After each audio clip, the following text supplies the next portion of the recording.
Have you ever ignored your bank account because you already knew it would ruin your day? I used to do that constantly, right up until the morning I discovered my wife and I were drowning in nearly $1 million of debt. The harsh truth is, I saw hints of it long before that, but I kept pretending everything was fine because facing the truth felt like admitting I was living a life 10 times bigger than what we could afford.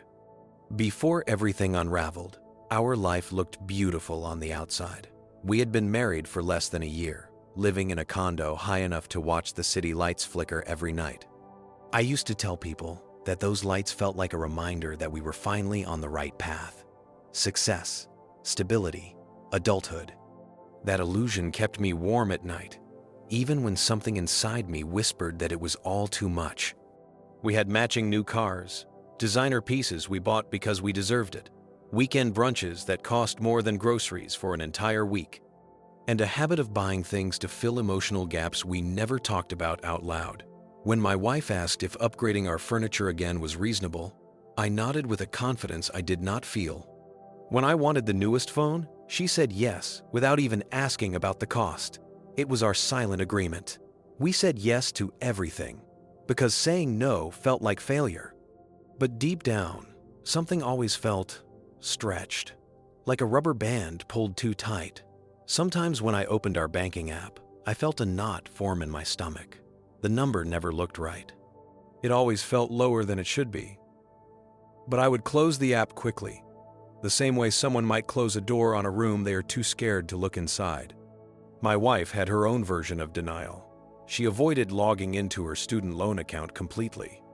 Every time the thought crossed her mind, she would get quiet, then distract herself with something cleaning, cooking, scrolling, anything but the truth. We never admitted it, but both of us were performing a life we hoped would eventually become real. We told ourselves we were doing okay. We convinced ourselves other couples lived like this too. We comforted ourselves with the lie that making good money meant we were financially stable. But beneath all the polished moments and picture-perfect routines, our life was built on borrowed time. And the truth was, waiting quietly, patiently, for the moment it would all come crashing into view. The first sign that something was very wrong did not come with a dramatic crash. It came in the form of a small, sharp beep. I was standing at the self-checkout in a regular grocery store on a quiet Thursday evening, holding nothing more than a carton of eggs, a loaf of bread, and a bag of coffee, bare essentials. Nothing extravagant. I slid my card the way I always did, barely thinking about it. Then the machine blinked red, declined. At first, I laughed under my breath, pretending it was a glitch. I tried again. Same message. The grocery store felt suddenly louder, even though no one around me had changed volume. I could feel a subtle warmth filling my face, creeping up my neck, that kind of quiet embarrassment that makes you feel like everyone is staring even when they are not. I grabbed a second card. That one went through. But the moment didn't leave me. It clung to me like static. As I carried the grocery bag back to my car, I tried to justify it in my head. Maybe the bank flagged the transaction. Maybe the card strip was worn out. Maybe I misremembered the balance. But the truth sat heavy in my chest as I placed the bag in the passenger seat. I already knew those maybes were lies, little lies. I told myself to avoid the discomfort growing inside me. When I got home, my wife was sitting on the couch, scrolling through her phone. She asked how my day was, and I told her it was fine. I did not mention the declined card. I did not mention the knot in my stomach. I did not mention the way my hands trembled slightly the moment the machine beeped. Later that night, after she fell asleep, I grabbed my phone and opened our banking app. My thumb hovered over the screen for a long moment. It felt like opening a door I had barricaded for months. I finally tapped it, and the number staring back at me made my stomach drop. It was lower than I remembered, much lower, low enough that the decline made sense. I stared at the screen until it dimmed and locked itself. I unlocked it again. Same number, same dread, same feeling sliding down my spine. For a second, I thought about waking my wife. But I couldn't bring myself to do it. I didn't want to see fear in her face. I didn't want to be the reason she couldn't sleep. So I set the phone face down on the nightstand, lay on my back, and stared at the ceiling. The room felt too quiet, too still. And for the first time, I felt something crack inside me, like the beginning of a truth I could no longer outrun. The sign had arrived. I just wasn't ready to admit it yet. The truth came on a Sunday morning, not with drama, not with shouting, but with a quiet heaviness that settled into the room like fog. My wife was still asleep, curled under the blanket, while sunlight pressed weakly through the blinds. I sat at the dining table with my laptop open, staring at the login screen for our accounts. I had been avoiding this moment for months, maybe years. My hands hovered over the keyboard. I told myself I was just checking something small, just a quick look, just enough to reassure myself that everything was fine. But when the pages loaded, the illusion shattered instantly. The first punch was her student loans. I knew she had some, but I never imagined numbers like the ones I saw blinking back at me. Over $300,000. My throat tightened. I clicked through the details slowly, praying I had misread it. The loan breakdown mocked me. Interest growing faster than we were earning. Payments we deferred because we thought we were too busy. Numbers we told ourselves we'd deal with later. Later had finally arrived. I opened my own accounts. Credit cards. Personal loans. Store cards I had forgotten existed. By the time I got through half of them, my hands were cold. More than $100,000 across multiple cards. Half of them nearly maxed out. Interest rates climbing like a fire. I felt something shift inside my chest, a tightness that made it hard to breathe. Then I checked the car loans. Both cars. Both expensive. Both impulsive. Both bought because they made us feel successful. And then the mortgage statement. A huge number. A condo we definitely couldn't afford without pretending everything in our life was perfect. I didn't cry. Not yet. I just sat there frozen, staring at a total that didn't even feel real. Close to $1 million. A number big enough to crush silence into something heavy and suffocating. My wife woke up and walked out of the bedroom, rubbing her eyes. She saw me at the table and smiled until she got close enough to see my face. "What's wrong?" she asked, voice still soft with sleep. I couldn't answer. I just turned the laptop toward her. She stared at the screen, her face drained of color. She covered her mouth with her hand, whispering, This can't be right." But it was. It was the truest thing we had seen in months. She sank into the chair beside me, her eyes filling fast. "How did we not know?" she asked, voice breaking. I didn't have an answer. Maybe we did know. Maybe we ignored the warning signs because admitting them meant admitting the life we built was 10 shades past our real income. We sat there in absolute stillness, the weight of nearly $1 million pressing down on us. That was the moment our old life ended. And the new one, the painful, honest one, began. The rest of that Sunday felt like moving through thick, heavy air. After the initial shock, neither of us spoke for a long time. My wife sat beside me with her hands clasped tightly in her lap while I stared at the screen like a person watching their life collapse in slow motion. Eventually, she whispered, "Should we look at everything?" Her voice trembled on the last word. So we did. We opened the drawer where we stuffed mail we didn't want to deal with. Envelopes slid out in an avalanche, some wrinkled, some unopened, some marked with red print that made my stomach twist. We emptied every folder, searched every email inbox, pulled out every forgotten statement. The dining table slowly disappeared under piles of paper. It felt like the bills were multiplying every time we blinked. There were subscription renewals we thought we had canceled. Late fees we never noticed. Annual fees that hit without warning. Interest charges that had ballooned quietly in the background. Small purchases that didn't matter alone but looked shameful stacked together. My wife picked up a credit card statement and scanned it silently.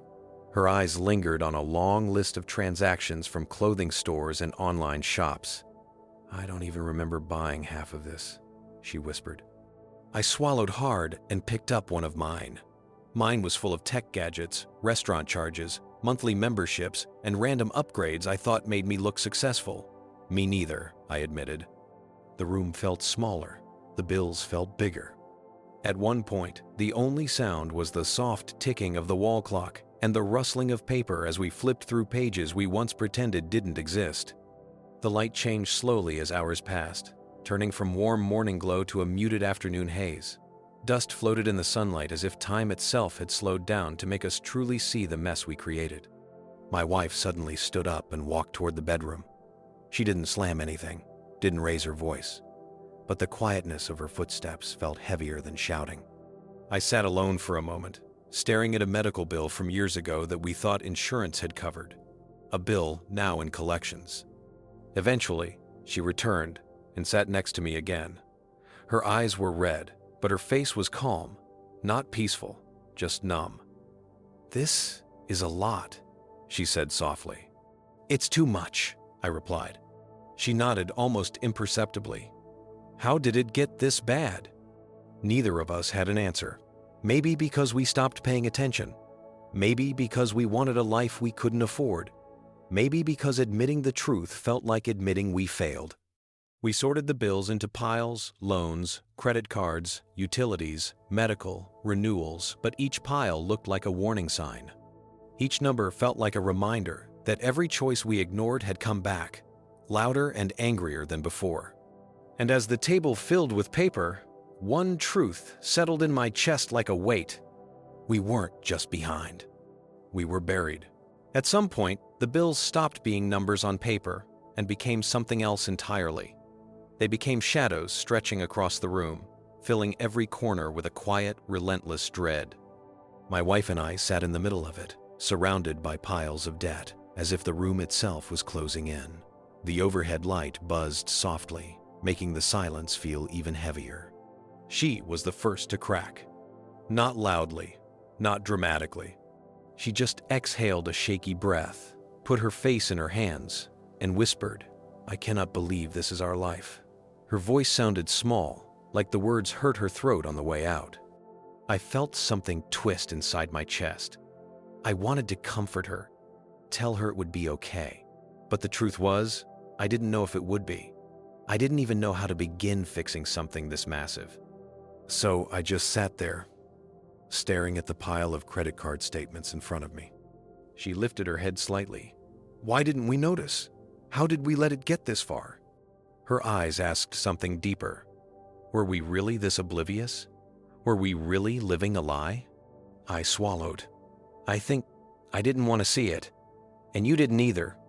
Her face tightened not in anger, but in the kind of hurt that comes from recognizing your own reflection in someone else's truth. She wiped a tear with the back of her hand. I thought we'd figure it out. Eventually, I kept waiting for one of us to get a raise or a bonus or something. So did I admitted. We fell into silence again. This time, it wasn't numbness, it was fear. Pure, bone-deep fear about losing the condo, losing stability, losing the version of life we had convinced ourselves we could maintain. It was the kind of fear that made your hands cold and your thoughts loud. At one point, she leaned back in her chair and stared at the ceiling. "My parents always said I was irresponsible with money," she murmured. "I guess they were right." I shook my head quickly. "No, we both did this, together." But even as I said the words, I felt guilt crawling up the back of my throat. I knew I had played just as big a role. My own need for shiny things, for upgrades, for proving to the world that I was successful. It had pushed us deeper into this hole, and her need for comfort and escape had dug right alongside mine. We weren't victims of bad luck. We were victims of our own denial. The emotional distance between us grew without either of us moving. I could feel it, this quiet, invisible space forming, filled with everything we had avoided for years. "We cannot keep pretending," she finally said. "No," I replied, my voice low. "We can't." The words hung between us like a thin thread, fragile but honest. For the first time, we weren't pretending anymore. The breaking point didn't come from the mountain of debt we uncovered, or even from the long, painful hours spent sorting through statements. It came the next morning, disguised as something small, almost ordinary. I woke up early, unable to sleep, and wandered into the kitchen hoping coffee might quiet the noise in my head. My phone buzzed on the counter. At first, I ignored it. Then it buzzed again. Then again. 3 alerts from the bank. My chest tightened before I even opened them. I tapped the first one. Overdraft. The second. Overdraft. The third. Automatic payment failed. My throat felt dry. I opened the banking app, and the number staring back at me didn't even seem real. Not only were we in the negative, but the failed payments triggered multiple fees that pushed us further down. A utility bill, a credit card minimum, even the gym membership we forgot to cancel. It all hit at once, as if the financial world had simply stopped tolerating our avoidance. Then, an email slid into my inbox. A shutoff notice for electricity. 72 hours until disconnection if we didn't pay. My entire body went cold. I pressed my palms against the countertop, trying to breathe, but my breath came out uneven and shaky. The silence in the kitchen felt hostile, like even the air was pointing out our mistakes. For a moment, I felt weightless, almost detached, like I was standing outside my own life watching it burn down. My wife walked in, rubbing her eyes, still half asleep. "You're up early," she murmured. Then she saw my face. What happened? I turned the phone toward her. She took it slowly, scrolling through the alerts. I watched her expression change in real time, from confusion to shock to a kind of fear I had never seen on her before. Her hand covered her mouth. No, this can't. It's real," I said quietly. She sank into a chair, gripping the edge of the table as if the room were tipping. Tears gathered at the corners of her eyes but didn't fall yet. How? How did it get this bad, this fast? I shook my head, feeling the sting of guilt in my chest. "I don't know. I should have checked. I should have been paying attention." "No," she said, her voice cracking. "We both should have. We both kept pretending." For a moment, we just sat there, 2 people drowning in a mess we built ourselves, clinging to a life that wasn't real. The silence wasn't empty. It was filled with regret, fear, and the crushing truth that the illusion was gone. My wife leaned forward and buried her face in her hands. "I am so scared," she whispered. I moved to sit beside her. Me too. We didn't try to sugarcoat it or rationalize it anymore. The quiet performance of "we're fine" had died in that kitchen. What was left between us was raw, fragile honesty. She finally lifted her head and looked at me with tear-filled eyes. "We cannot do this alone." Her voice wasn't loud. It wasn't desperate. It was resigned. A surrender to reality. In that moment, something inside me broke open, not in defeat, but in admission. She was right. We needed help. Real help. Someone who could see clearly when we no longer could.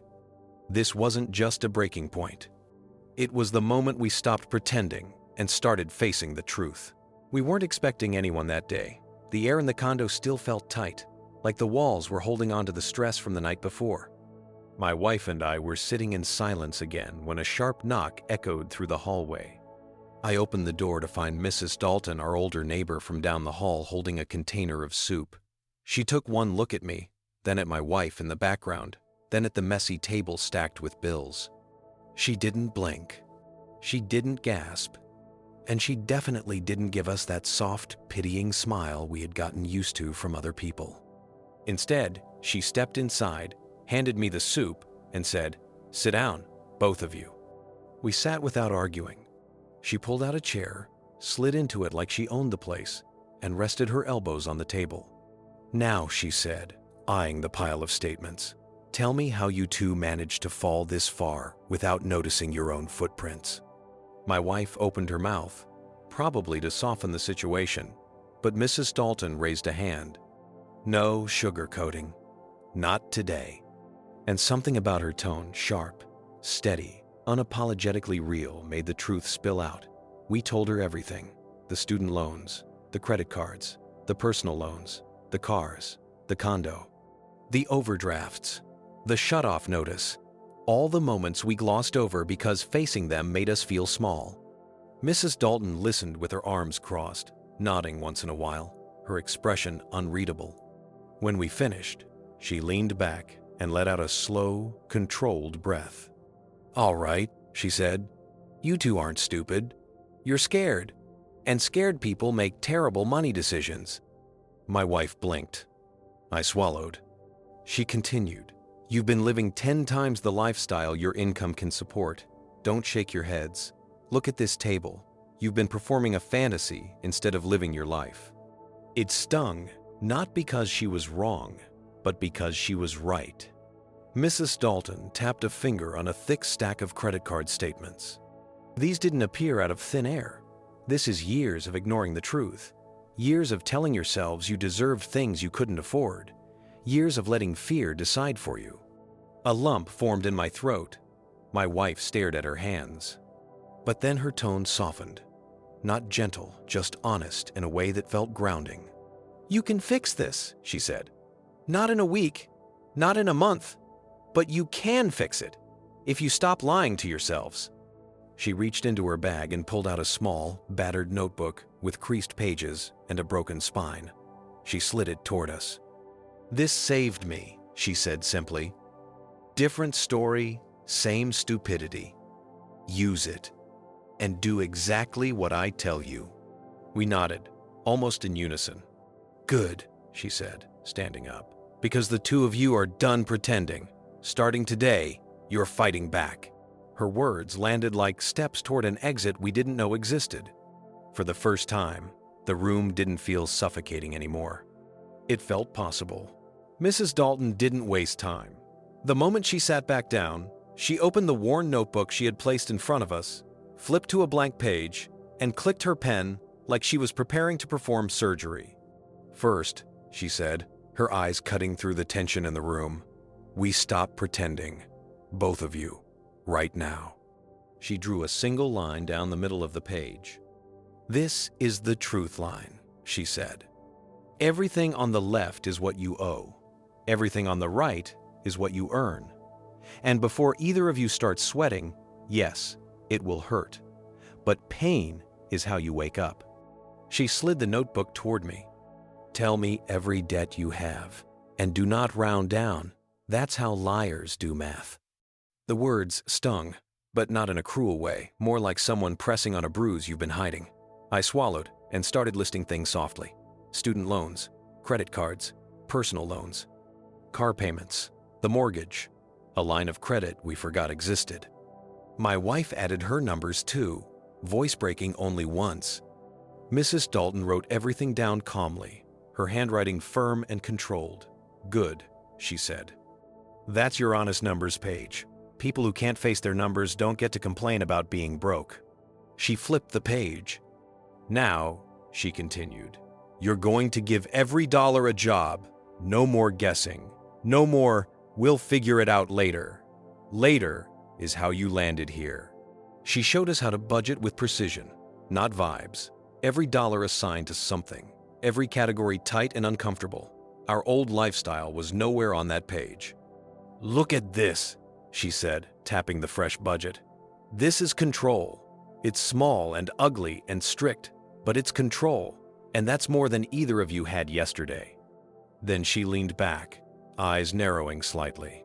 "Time for the part you're not going to like." My wife straightened. I held my breath. "You're freezing your lifestyle," Mrs. Dalton said. "No restaurants, no new clothes, no subscriptions, no weekend trips, no surprises, no upgrades. You two have been living like the rules don't apply to you. That ends today." My wife opened her mouth to protest, but Mrs. Dalton cut her off with a look. "This is temporary," she said. "Not punishment. Breathing room. You need it." Then came the part I feared most. "You're calling every creditor," she said.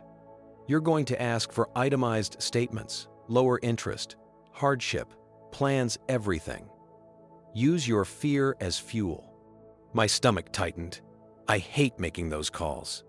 She didn't blink. Good. Then it'll work. Growth isn't comfortable. She turned to my wife. You too. You're both fixing this. Not one of you. Neither of us argued. Finally, she pointed to a small jar on the counter. That's your emergency fund now. I don't care if you put $20 in it or $50. You save something. Because people who have even a tiny emergency fund make smarter decisions. She closed the notebook with a decisive snap. Every 2 weeks, you check in, she said. Together, no hiding, no pretending. Celebrate the small wins, because they're the stepping stones out of this hole. She stood and looked us dead in the eye. This won't be fast, she said. It won't be pretty. But if you do this right, you'll never feel this suffocation again. Mormonder, one from Aces. Maybe a scride. Maybe a scride. One from Aces. Maybe a scride. A strange feeling rose in my chest, something between fear and determination. Hope, but the tough kind. The kind that demands effort. The first few weeks felt like stepping into a version of our life we didn't fully recognize. The condo didn't change, but the atmosphere inside it did. The takeout menus stayed in the drawer. The car keys stayed on the hook. The credit cards lived in a box on the top shelf of the closet. Everything felt tighter, controlled, intentional. It was uncomfortable, but it was also the first time in years that our spending had a pulse we could actually follow. The hardest part was calling the creditors. My palms were sweating so badly the phone nearly slipped out of my hand the first time. I kept hearing Mrs. Dalton's voice in my head. Use your fear. It's energy. Aim it at something useful. So I did. Some agents were surprisingly kind. Some were indifferent. A few were blunt, almost as blunt as Mrs. Dalton. But each call brought a small shift. A waived fee here, a reduced interest rate there, a temporary hardship plan we didn't even know existed. Not everything worked, but enough did to help us feel like the whole world wasn't pushing against us anymore. My wife tackled her student loan servicer, and I watched her transform during that call. At first, she sounded timid and unsure, but as the conversation went on, her voice steadied. She asked questions. She pushed back. She requested documentation. She didn't crumble. When she hung up, she let out a long breath. I did it, she said. And for the first time, she believed it. We sold things, 2 old gadgets, extra furniture, unopened items we bought during our impulse spending days. The extra cash wasn't huge, but it added weight to the emergency fund jar on the counter, the one Mrs. Dalton pointed to with conviction. Every dollar you save is a brick in the path out of this mess, she had told us. We deposited $50 one week, $20 the next, $10 after that. Small, yes, but each one felt like we were reclaiming territory we had abandoned long ago. Every 2 weeks, we sat down with the notebook she gave us. We reviewed our spending, checked off payments, recalculated the budget, and wrote down the wins, even the tiny ones. The first time our account stayed positive for an entire week, we both smiled without forcing it. Mrs. Dalton attended one of those check-ins. She didn't clap or congratulate us dramatically. She simply looked at the numbers and said, "Good, now keep going." Her approval mattered more than we expected. As the months passed, our conversations changed. We talked less about the things we wanted to buy and more about the goals we actually cared about. Conversations that used to erupt into tension now unfolded with honesty. We stopped blaming each other. We stopped hiding. We stopped running from the truth. One night, as we sat together on the couch reviewing another reduced balance, my wife leaned her head on my shoulder and whispered, "It feels different this time."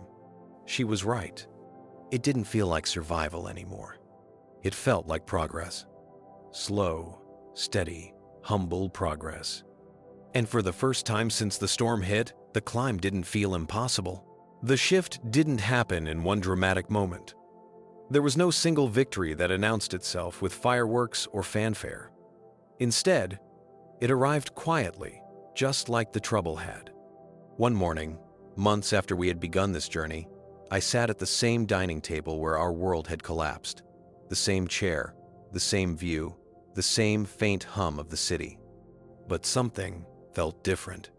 The table was clear. The air felt lighter. The weight pressing on my chest had loosened its grip. I opened our banking app with steady hands.